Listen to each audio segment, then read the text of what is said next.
그 건물에 대한 임차 이렇게 법정 사건을 생각할 때는 우리가 어떻게 생각하냐면은 그 법정 사건이 성립되느냐 안 되느냐 이것만 보면 안 되고 거기 지상의 건물의 임차인이 배당금을 얼마를 받느냐 이런 것도 중요하죠. 왜 그러냐면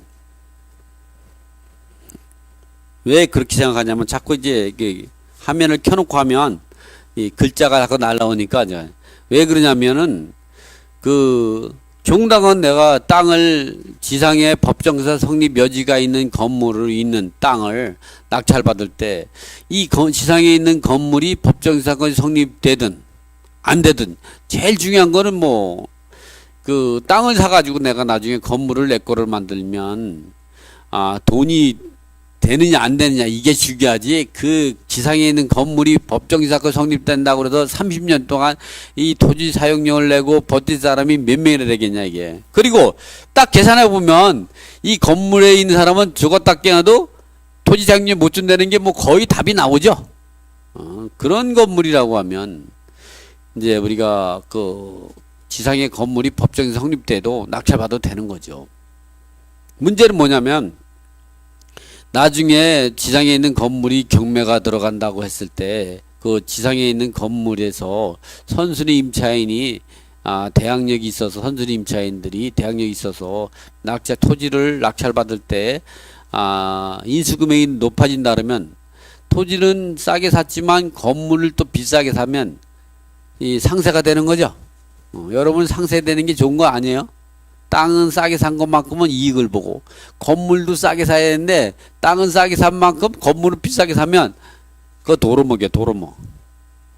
그래서 그런 부분들은 우리가 저기해야 된다. 그래서 여러분이 이제 법정 사건을 얘기할 때는 너무 법정 사건을 원칙적으로 성립되냐 안 되냐를 판단을 하지만 일단은 토지를 낙찰받을 땐 토지와 건물 전체를 이 소유권을 취득해서 그 수익이 얼마나 극대화시킬 수 있느냐 그 부분을 생각하고 그런 면에서 내가 토지를 낙찰받고 건물을 낙찰받은 거를 토지를 낙찰받을 당시에 건물을 앞으로 어떻게 전략을 짜서 건물을 내 거를 만들겠다. 그것도 싸게 비싸게 낙찰받으면 그거는 초보자가 하는 일이죠.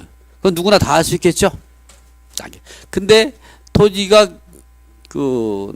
그렇게 좋은 토지가 아니야. 그 지상에 있는 건물까지 사도 별로 크게 돈이 안 남아. 그런데 법정 사건을 공부한다고 토지도 낙찰받고 건물을 낙찰받고 하면 사람은 지풀에 지가 지쳐버려. 지풀에. 그런 건 하면 안 되지.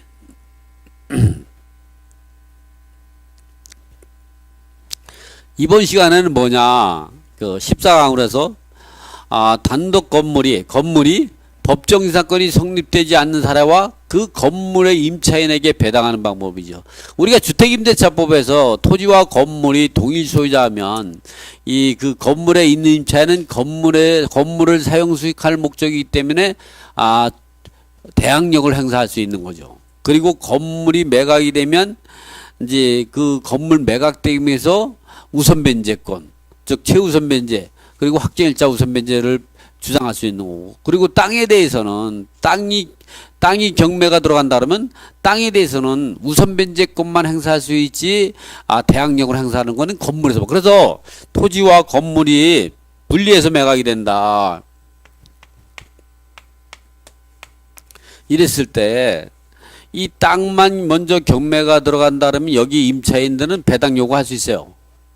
그리고 미배당금이 생기면 이 미배당금은 토지 낙찰자가 인수하지 않는 거죠.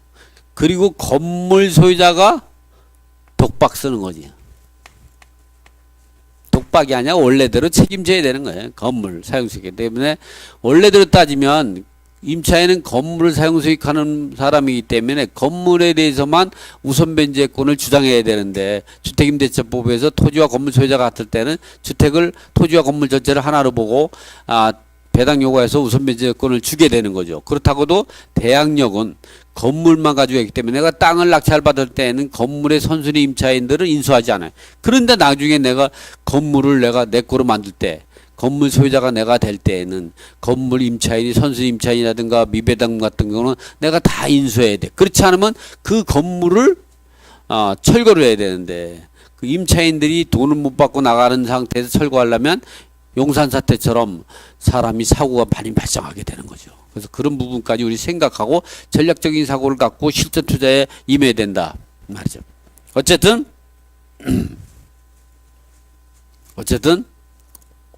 이 물이 많으니까 아주 그냥 잘 지워지고 좋네.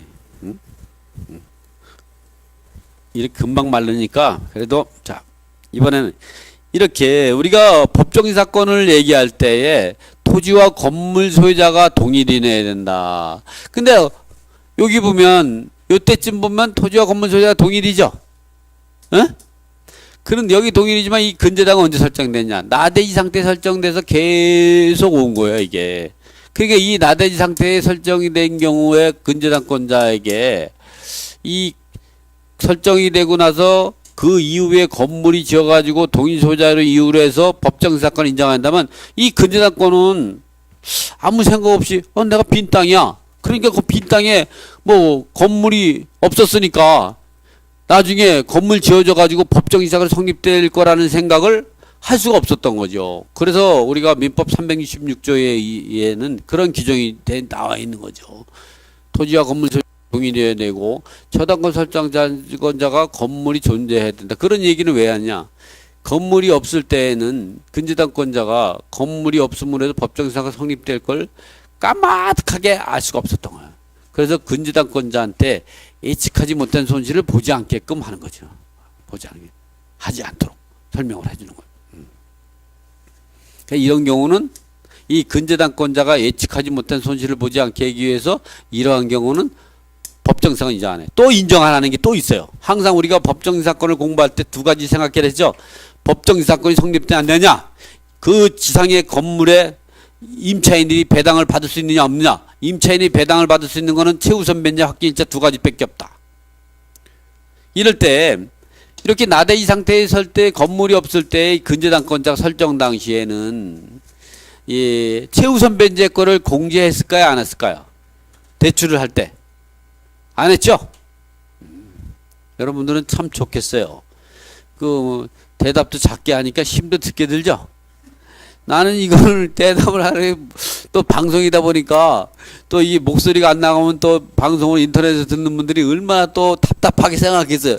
그래서 목청을 높여서 얘기를 하는데 여기서 여기서 오프라인 듣는 분들은 대답을 하면서 목소리가 개미새끼처럼 말을 하니까 내가 자꾸 힘들어져요. 자, 이럴 때 나대지 상태에서 하면은 건물이 없었기 때문에 법정인 상권도 예측하지 못했던 거기 때문에 법정상 인정을 안 해요. 그리고 또 하나 인정하는 건 나대지 상태에서 건물이 없기 때문에 소액 임차인이 발생을 갖다가 예측하지 못했어요. 그런 예측하지 못한 손실을 보지 않기 위해서 법정인 상권도 인정 안 하고 임차인이 최우선 면도 인정 안 해요.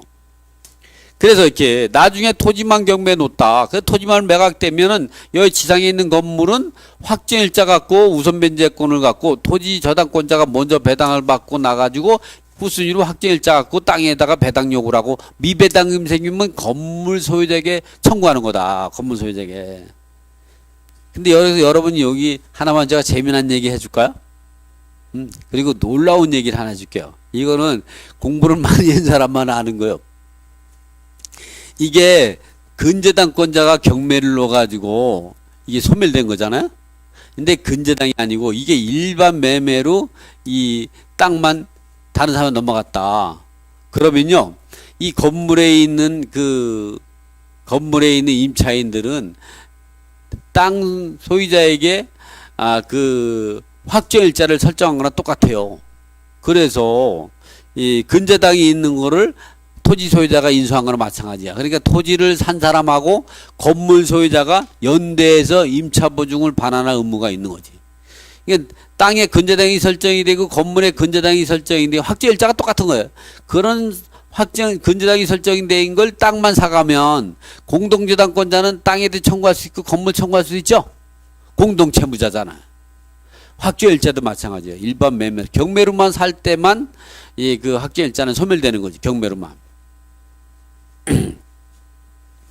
이런 부분 우리가 조심해야 돼. 이 부분이 아주 특이한 사항이에요. 그런 방법은 이를 아무 의미 없이 땅만 사올 수가 있어요. 이 건물에 있는 임차인들이 확정일자 다 봐. 근데 그 확정일자 다 인수해야 되는 거예요. 대부분이 그런 생각을 안 하죠. 안 하니까 이 여러분 하고 살으라고 알려주는 거예요. 자, 이번에는 아마 지금 인터넷 방송 듣는 분들은 저게 무슨 소리가 이해가 안 가면 또 듣고 해요. 이거 비밀번호 안 걸었으니까 계속 들어도 돼요. 자, 이번에는 이 근저당 설정 당시에 나대지했어요. 그리고 나서 건물을 신축해가지고 토지와 건물 소유자가 이도령이요. 근데 여기서 동일 소유자 있는데 신한은행이 근저당이 설정이 됐어요. 건물에 설정 안 하고. 이렇게 하니까 아 선생님 그런 게 어딨어요. 토지와 건물 소유자가 동일인이었으면 땅에다가 근저당 설정만 한 게 건물에도 같이 공동저당이 되고 이거를 일괄경매 누니까 이 건물이 법정상 성립이 안 된다는 게 말이 안 되잖아요. 이렇게 얘기할 수 있잖아요. 이게 사실은 건물이 완성이 되고 그 완공이 돼서 보존 등기를 하고 나서 신한은행이 근저당이 설정이 되는 경우는 드물어요. 건물이 막 지어지고 막 이런 이제 막 건축 과정에서 근저당 설정할 때가 많거든요. 그 다음에 나서 이렇게 되면 이 건물이 완성이 되면 근저당이 먼저 설정이 되면 건물에 설정할 수가 없죠. 땅만 설정하고 이렇게 경매에 놓게 되면 이거를 기준으로 하면 토지와 건물 소유자가 동일인이기 때문에 이럴 때 설정 당시에 건물이 완성될 필요는 없다 그랬죠. 그냥 기초공사만 하더라도 동일 소유자로 보는 거예요. 그리고 나중에 이 토지 소유자가 경매를 놓았을 때 이 건물이 완성이 되면 법정 성립되는 거죠. 그런데 이 근저당 신한은행 근저당 설정 당시에는 토지와 건물 소유자가 동일이라 가지고 법정 사건이 성립돼. 그러나 이걸 기준으로 한다면 이 신한은행이 이 나대지 상태에서 설정된 근저당보다 우선하는 꼴이 되죠. 이게 근저당권이 처분권을 가지고 있는 거예요. 근데 처분권 행사를 안 한 거예요. 네, 오늘 이제 여기에 우선 이제 그 실탄이 들어가 있는 권총이 있어요. 이거를 쏘면 사람이 죽죠? 이거를 행사를 안 하는 거예요. 그렇지만 뭐래? 그 행사하기 전에 뭐래? 손들어 타지. 너 움직이면 쏜다 하죠? 움직이지 못하죠? 이런 거예요, 이게. 처분권을 뺏긴 거. 이 상태에서 그 의의에 설정하면 이 사람이 처분권이 범인에서 이 사람은 무효가 되는 거죠. 그러니까 이 사람을 기준으로 해야 되는 거예요. 얘를 기준하는 게. 얘를 기준으로 동일 소유자를 법정 인정하게 되면 얘가 예측하지 못한 손실을 보게 되죠. 그러면 물건하고 아버지가 아들이 되고 아들이 아버지가 되는 거야. 그래서 인정이 안 되는 거예요. 이럴 때에는 누가 경매를 놓든 항상 말소 기준 권리를 기준에 동일 소유자 여부를 따져야 된다. 이래서 동일 소유자에다가 소유자가 달라지면 법정 사건이 인정이 안 되는 거죠. 그렇지만 성립이 되는 거죠. 그렇지만 이럴 때 동일 소유자가 아니라든가 나대지 상태에서 설정된 근저당권자가 있고 그 이후에 후순위 채권자가 경매를 넣어가지고 토지와 건물 소유자가 달라졌다 했을 때는 이거를 기준해서 법정 사건 성립이 안 된다. 이렇게 이해하셔야 된다.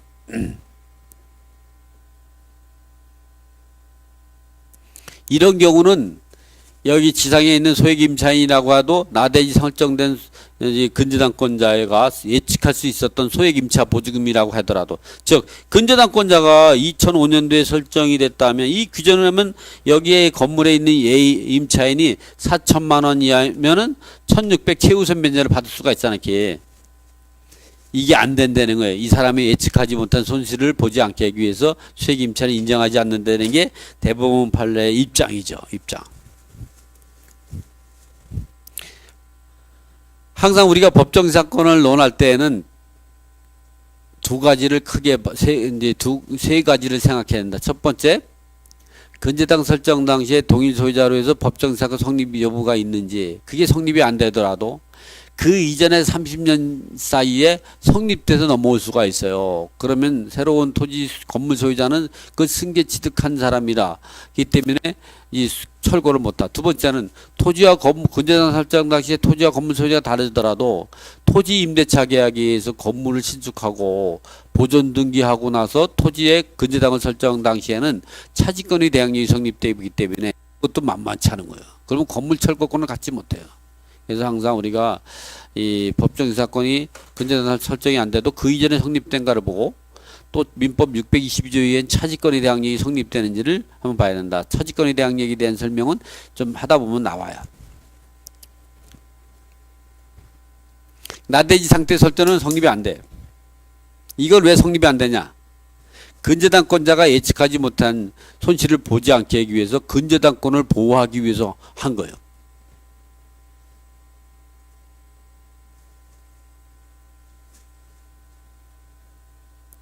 이렇게 나대지 상태의 근저당이 설정해야 되고 이 돈이 건물을 신축했어. 이럴 때에 이런 토지에 대한 말소 기준 권리하고 건물의 말소 기준 권리 다르죠? 에? 이럴 때에는 임차인이 대항력은 건물만 갖고 가는 건물. 임차인이 대항력은 건물만 갖고 건물만 갖고 대항력 유무를 따지는 거예요. 그리고 건물에서는 우선 변제권을 주죠. 우선 변제권은 최우선 변제금하고 그 확정일자 우선 변제 갖고 배당 요구해서 경매 절차에서 우선해서 변제받을 권리죠. 건물은 대항력과 우선 변제권을 행사할 수 있어요. 건물에 있는 임차인들은. 그렇지만 토지에 대해서는 대항력을 주장할 수 없어요. 토지에 대해서는 배당 요구해서 우선 변제권을 갖는다. 우선 변제권은 최우선 변제금하고 확정일자 변제권이 있다. 그렇다고 해도 이 최우선 변제는 나대지 상태에 설정된 근저당에 대해서는 주장할 수 없으니까 이 사람이 1등으로 배당받고 나머지 매각대금에서 1순위 배당받고 경매 비용을 빼고 이 사람이 2순위 배당받고 나머지 배당 잔여금을 갖고 이 임차인들이 나 토지의 근저당권자가 최우선 변제금 확정일자 그리고 다른 거 우선순위에 따라 배당 순위가 순위 배당을 하게 된다. 이렇게 이해하시면 돼요. 그래서 이런 경우 보면요. 이것이 이렇게 돼 있는 상태에서 건물만 경매가 들어갔다. 그러면 이 사람은 낙찰자가 인수, 이 사람은 소멸되는 거죠.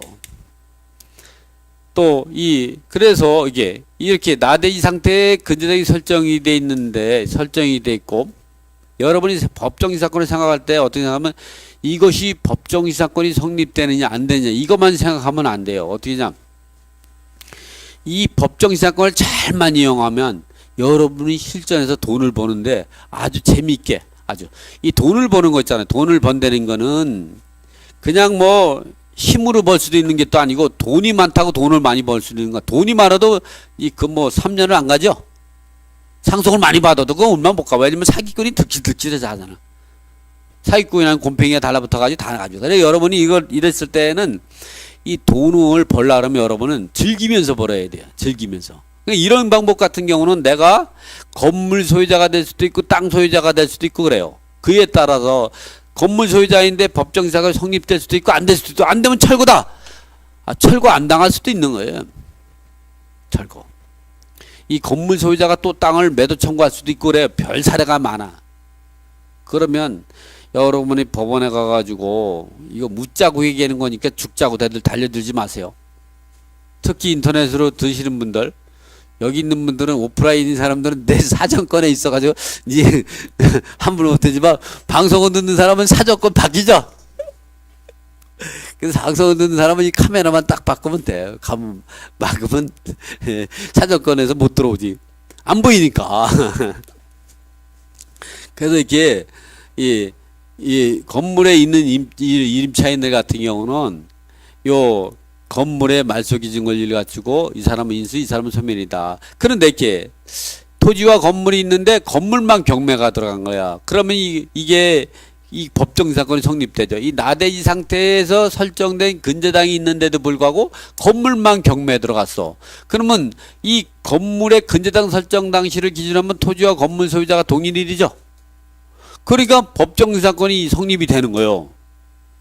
그러면 여러분 그럴 거 아니에요. 아니 그러면 나대지 설정된 근저당권자는 울고 있지 않냐. 억울해서 어떻게 사냐. 이런 얘기할 거죠. 억울할 게 하나도 없어. 이 사람이 경매를 신청하잖아요. 그러면 성립이 안 되는 거예요. 이거는 하루살이죠. 이 근저당권자가 토지의 근저당권자가 경매를 신청하기 전까지만 법정 성립돼요.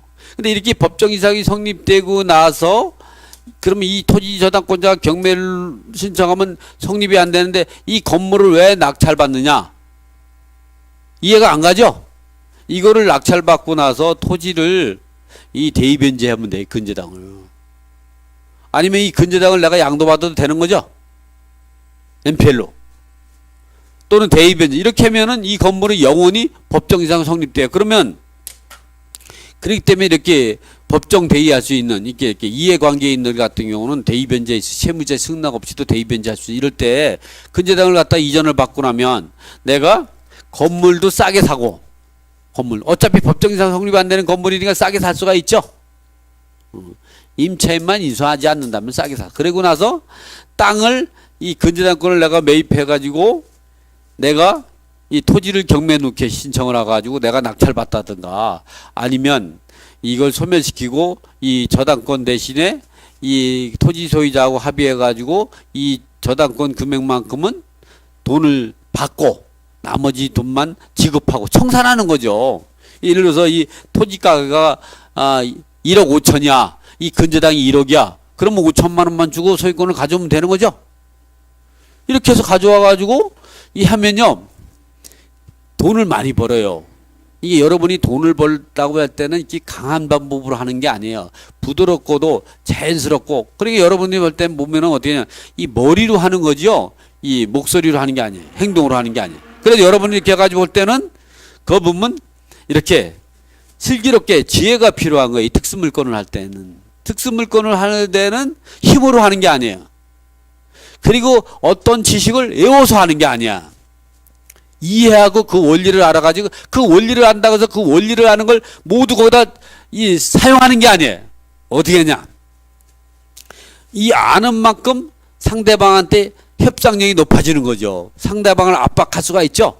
그래서 상대방을 내 테이블에 올라올 수 있게끔 내 손바닥에 올 수 있게끔 만들어 가지고 그 사람이 스스로 내 손바닥에서 놀게끔 만들어야 돼요.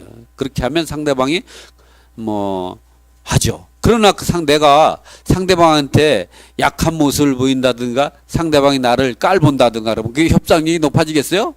결국 어디가? 변호사 좋은 일만 시켜주는 거예요. 변호사들은 쉽게 판결 빨리 내려고 하지도 않아요. 근데 그게 직업인데 변호사가 소송하는 걸 두려우면 더 이상 변호사가 아니죠?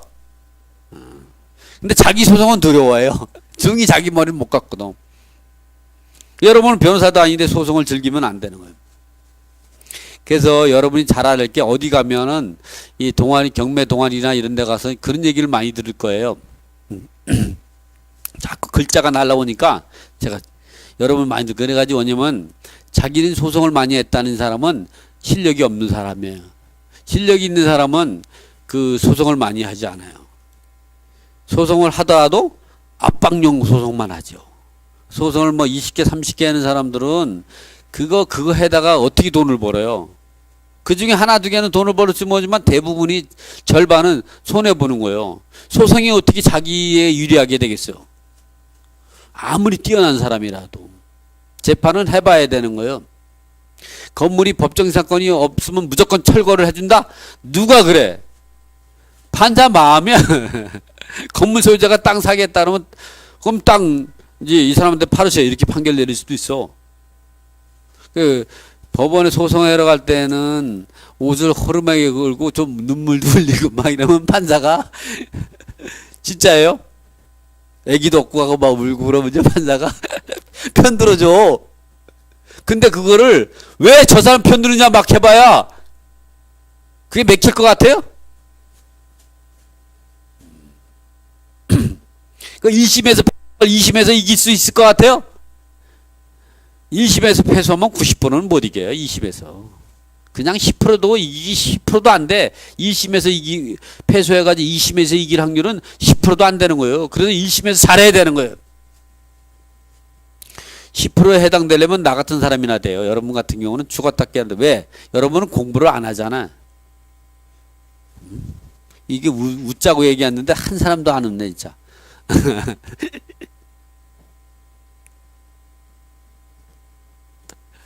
그래서 여기서 배울 거는 토지와 건물이 그 말속이 다를 때 이게 토지만 경매 들어갈 수도 있고 토지와 건물이 일괄 경매 들어가면 이 갑임차인이 인수하지 그 배당 못 받으면 인수해야 돼.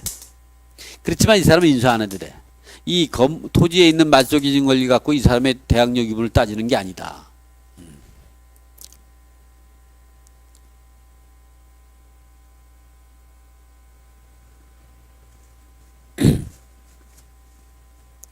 토지의 저당권 설정 당시에 그 지상에 건물이 존재한다. 이렇게죠? 이 법정지상권이 성립이 안 되는 거는 근저당 설정 당시에 토지와 건물 소유자가 다를 때는 이게 가장 그죠? 법정지상권이 성립되지 않는데 가장 완벽한 거는 원칙은 근저당 설정 당시에 토지와 건물 소유자가 아닌 거예요. 그러나 근저당 설정 당시에 건물이 없을 때는 원칙으로 법정지상권이 성립이 안 되는 게 아니라 외조항이죠. 근저당권자를 보호하기 위해서 법정지상권을 인정하지 않는 거죠. 그러나 설정 당시에 토지와 건물 소유 다른 거는 이거는 완전히 민법 326조의 원칙이죠. 토지와 건물 소유 동일 소유자가 아니잖아. 가장 강력하게 이건 인정이 안 되는 거예요. 그런데 이렇게 여기 설정이 안 돼도 우리가 의심해야 될 게 왜냐면 이미 성립될 수도 있잖아요. 30년 전부터. 그나마 30년이 지나면 묵시적 갱신이 안 된다는 게 굉장히 혜택이지. 근저당 설정되고 이 근저당에서 토지만 경매 들어갈 때 이 법 성립이 안 돼. 이렇게 근저당 설정의 동일 소유자가 아니야. 그런데 이 토지와 여기서 잘 봐요. 정의를 여기서 이 그 토지와 근저당 설정된 토지와 건물 소유자가 아니야. 그런데 건물을 누가 샀냐? 이도령이 샀어요. 그래서 이 가압류 당시에는 이 가압류를 본함 소송을 해가지고 판결 얻어가지고 토지만 강제 경매로 그런 이순신이 낙찰받았다 하면 이 가압류 시점에는 토지와 건물 소유자가 동일이었어. 그렇다도 이걸 갖고 하는 게 아니라 이 말소 기준 권리인 근저 가장 등기부에 가장 먼저 근저당을 기준으로 해서 하니까 이건 법정 성립이 안 된다. 자, 이번에는 근저당 설정 당시에는 토지와 건물 소유자가 동일이었어요. 그러면 그 다음에 이 건물이 저기 그 소유자가 강간찬한테로 바뀌었어. 이 가압류 설정 당시에는 토지와 건물 소유가 성립이 안 됐고 이 가압류에서 본함에서 강제경매에 들어가지고 이순이 낙찰 받았다면 법정사건 성립이 안 되느냐? 성립이 되냐? 이때 말소기준 권리 기준을 해야 된다. 여기서 우리가 생각할 거는 요거만 알고 지나가면 안 돼. 이렇게 여기 동일 소유자였다 일반 매매로 성립되면 여기 관습법상 법정사건이 성립되죠?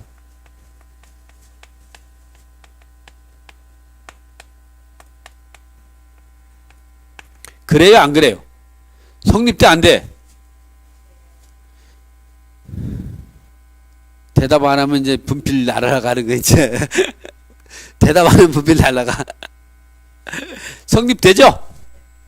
이제 이게 성립이 되더라도 이거보다 선순위 이 근저당이 우선하는 거예요. 그렇기 때문에 이 여기 1차적 성립되더라도 이 가압류에 의해서 경매에 들어가서 이게 법정사건이 그 성립되면 이게 이때부터 30년이 되는 거예요. 또는 이때 동일 소유자가 이제 성립이 안 될 수도 있죠. 안 되면 안 되는 거예요. 그러니까 요 근저당 설정이 근저당권자가 경매를 신청해서 처분권을 행사하기 전까지 일반 매매를 했을 때 관습법 성립돼. 그러나 이 근저당 설정당이 동일 소유자가 아니라 그럼 성립이 안 되는 거예요.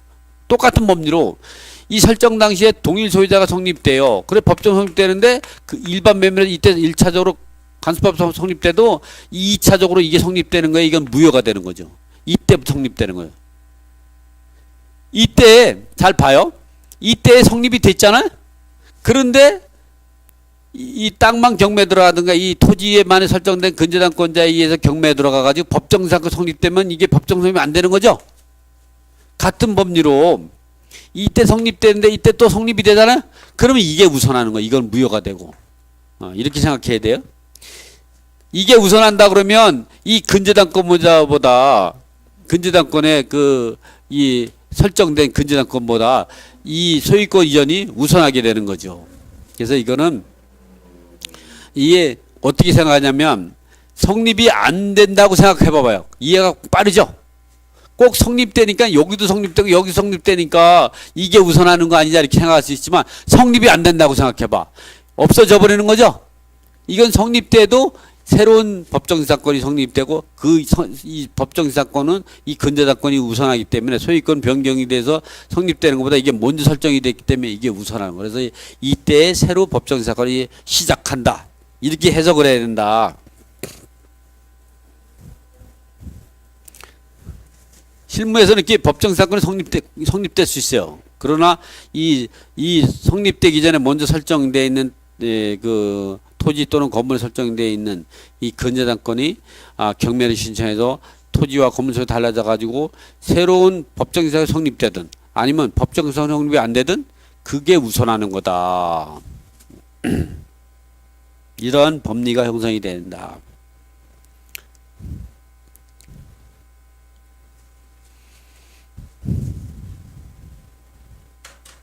이번에는 이렇게 토지와 그 지상의 미등기 건물을 양수했다가 토지 매각시 법정 사건은 어떻게 되냐. 이 이대감이 토지를 소유하고 이대감이 건물을 신축했는데 등기를 못했어요.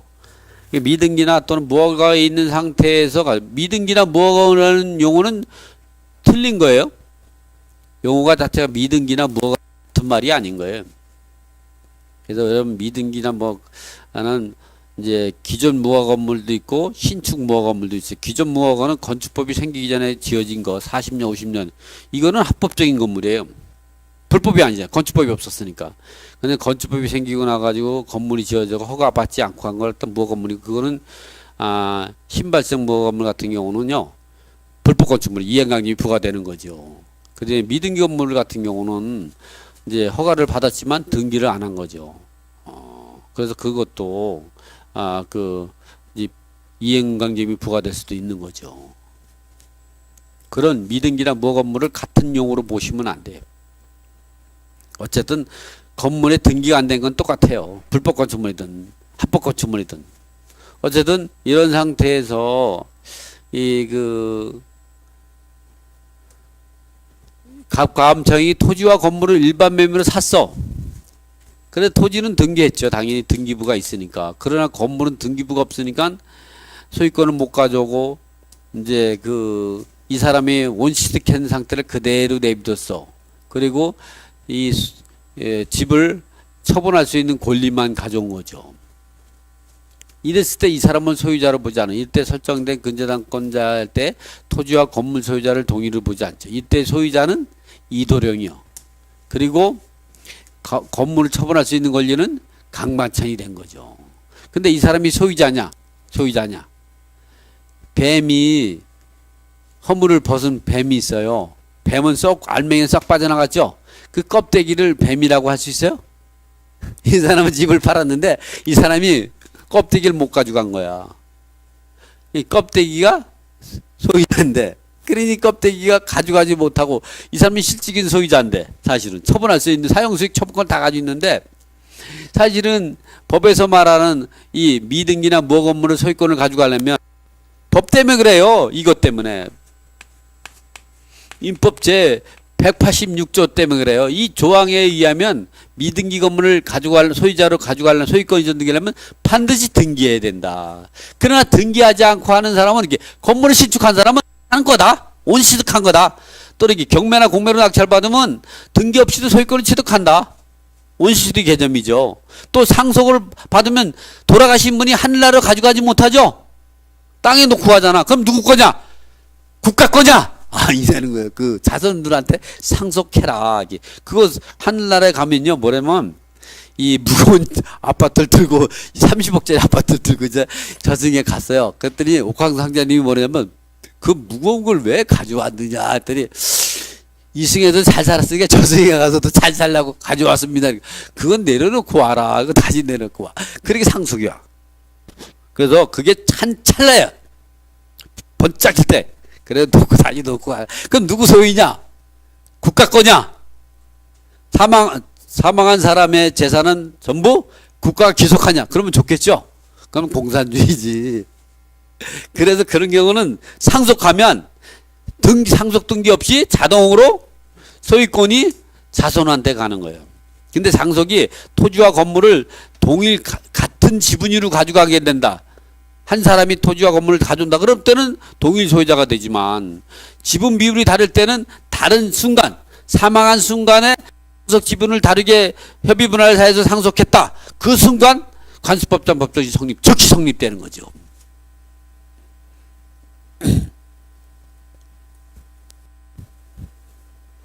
자, 이렇게 이럴 때에는 이 근저당 경매에 넣으면 동일 소유자가 아니기 때문에 법정 사건이 인정이 안 된다. 그러나 이게 미등기나 무허 건물이 아버지부터 상속을 받았을 때 이럴 때에는 원시 취득하기 때문에 토지와 건물을 이도령이 취득하는 거예요. 이래서 경매 넣을 때 법정. 그런데 이게 소유자가 달라서 상속받았다. 이러면 이때에 그 관수법상 법정이 성립이 된다. 그리고 나서 그 이후에 토지에 의해 저당권자의 경매 성립방은 이미 성립된 게 승계 취득이 되는 거지. 그러니까 이런 경우는 이제 성립이 되는 거. 그 이후에 다시 성립된 게 또 했다 그러면 승계 취득이 되는 거다. 그러니까 여기서 지분 비율을 다르게 해서 어떻게 했냐면 상속받을 때 이도령이가 토지를 받고 어머니가 이제 그 누구냐면 함씨요. 함 아무개가 건물 소유 이렇게 건물 이렇게 분리할 수 있잖아요. 왜냐면 건물은 돈이 안 되잖아요. 그러니까 돌아가시 얼마 안 남으신 어머님한테 주고 그래서 평생 내 집처럼 사세요. 사는 동안엔 제가 토지 사용 안 받을게요. 그렇게 협의문을 한 거잖아요. 아니면 땅하고 건물하고 다 2분의 1씩 가져야 될 거 아니야. 나쁜 자식들이 얼마나 많아요. 나쁜 사람들이. 나쁜 자녀분. 욕한 거 아니라 자녀분이. 이래서 이때는 관수법상 법정 성립된 게 이때. 그 이후에 토지가 경매 들어가서 하게 되면은 이거에 의해서 승계 취득한 거죠.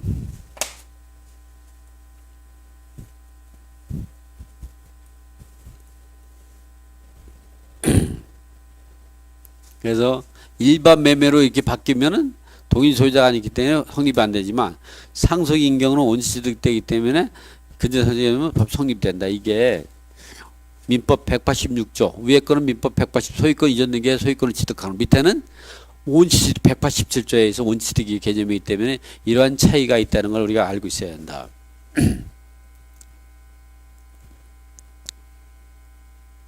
토지와 건물의 공동저당권 설정이 되고서 건물이 멸실한 경우 이런 경우 대표적 공동저당 설정했는데 그래서 이게 여기다가 우리가 땅에다가 약정지상권을 설정하는 이유가 그겁니다. 왜냐면 약정지상권을 설정을 하면 토지에 건물을 신축할 때에는 지상권자의 동의로 돼야 돼. 왜 지상권자가 사용수익권을 가지고 있고 근저당권 처분권을 가지고 있기 때문에 사용수익 처분권을 다가 이 지상권자와 근저당권자 가지고 있기 때문에 토지 소유자는 이 그 처분권과 사용수익권을 가지고 있지 못하기 때문에 건물을 신축하려면 지상권자의 동의가 있어야 건축허가가 나오는 거예요.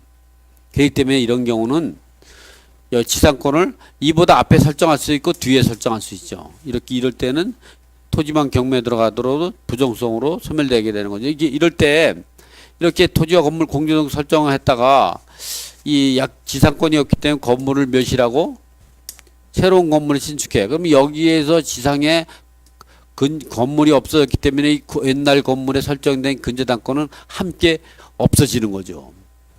그래서 이럴 때에는 이 토지 공동저당권자가 건물에서 예측하지 못한 손실을 보게 되기 때문에 이 옛날에 이거 법정사건 인정해 줬어요. 이게 80년대 막 이럴 때. 지금은 대법원 판례가 바뀌어가지고 법정사건으로 인정 안 해요. 왜? 건물에서 이제 그 근저당권자가 예측하지 못한 손실을 보게 되는 거죠. 그래서 인정하지 않아요. 그렇지만 이 소액임차보증 일정에 최우선 변제는 아니야. 여기서 이 근저당권자 건물이 멸실되고 새로운 건물이 지어짐에 따라서 기존 건물이 멸실됐을 때에 이 저당권자가 예측하지 못한 손실을 보기 때문에 법정이사건을 인정 안 해. 그러나 멸실된 건물 일 당시에 이 근저당 같은 경우는 토지에 설정된 근저당권자나 건물에 설정된 근저당권자 역시 여기서 소액임차인이 발생한 걸 알고 최우선 변제권을 예상해서 그거를 갖고 담보 여력을 설정해서 근저당을 설정한 사람들이요. 그런데 건물을 멸실했다는 이유로 해서 이 있었던 소액임차보증 일정에게 최우선 변제를 인정하지 않는다면 이 근저당권자에게 부당이득을 보게 된다는 거예요. 그래서 부당이득을 인정하지 않기 위해서 최우선 변제를 우선하게 돼. 이게. 이걸 잘 알아야 돼. 이게 나대지 상태에서 설정됐을 땐 건물이 없기 때문에 소액임차인이 발생한 걸 예측하지 못했기 때문에 소액임차인 인정하지 않는 거. 그리고 나대지 상태 설정됐기 때문에 건물이 없기 때문에 법정이사건 성립되지 않는 걸 갖다가 인정하는 거. 이거는 인정한다. 그렇지만 이러한 경우 법정이사건은 인정하지 않아요. 그렇지만 소액임차인은 열악한 지위에 있는 임차인을 보호할 목적도 있어요. 그래서 이런 경우는 이 근저당권자가 부당이득을 보지 않게 하기 위해서 임차인이 최우선 면제를 인정하는 것, 또 임차인이 최우선 면제를 인정함으로써 이 열악한 지위에 있는 임차인을 보호하자는 특별법의 취지에도 맞고, 그래서 이런 경우는 이 새로운 건물의 임차인이 이 토지만 경매에 들어갔을 때 이 토지 저당권자의 설정 당시에 소액 임차 보증금에 해당 2005년도에 설정됐다. 그러면 4천만 원 이하인 사람은 1,600만 원을 이 토지 가액의 2분의 1분에서 최우선 면제를 받을 수 있다. 이걸 아시면 돼요.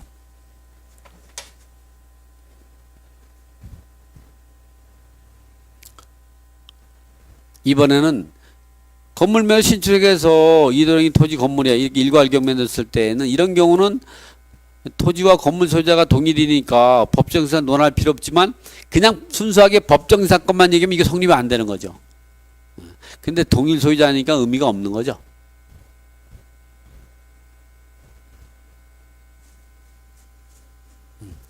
그러나 신축된 건물의 임차인 등은 건물이 멸실되어 토지에만 설정되어 있는 토지 저당권자보다 소액보증금 일정액을 우선 변제받을 수 있다. 왜냐하면 구 건물과 대지의 공동 저당권자는 구 건물이 범위 내에서 임차인이 소액보증금 일정액의 제한을 예견하고 저당권을 설정하기 때문에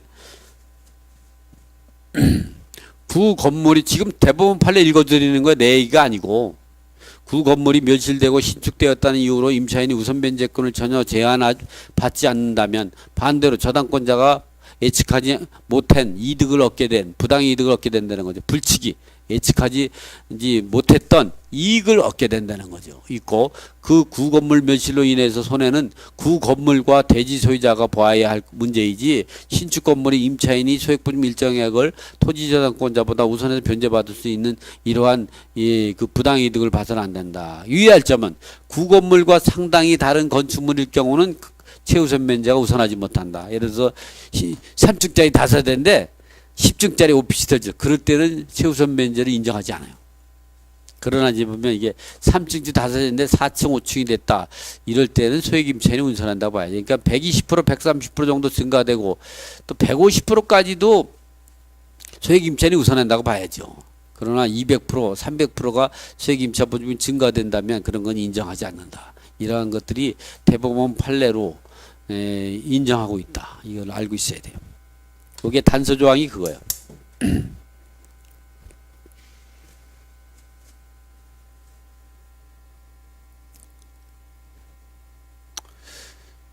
이 뭐 관습법상 법정지상권도 마찬가지죠. 관습법상 법정지상권은 이게 이제 우리가 법정지상권과 차이점은 그런 거죠. 관습법상 법정지상권 같은 경우는 이 법정지상권은 근저당권에 의해서 물론 네 가지의 법에 의한 요건이 있죠. 하나는 전세권과 법정지상권, 또 이게 보면 저당권과 법정지상권 또는 가담법과 법정지상권 또는 임목법과 법정지상권 네 개의 법률에 의해서 반드시 첫 번째 사례하고 네 번째 사례는 근저당에 의해서 경매되지 않고 일반 매매의 근저당 설정에도 이 전세권자를 보호하기 위해서 건물 소유자의 법정에서 인정되고 임목법 같은 것도 임목 등기된 경우는 그 수목을 부동산을 보고 법정사건 인정하는데 그런 경우도 근저당이 없이도 법정 인정되는 경우가 있지만 대부분이 같은 경우 3번 4번 같은 경우는 이 근저당권에 의해서 경매에 들어갔을 경우 법정 인정한 제도다. 이 관습법정 법정사건은 근저당에 의해서 이루어지는 아까 같이 네 개의 방법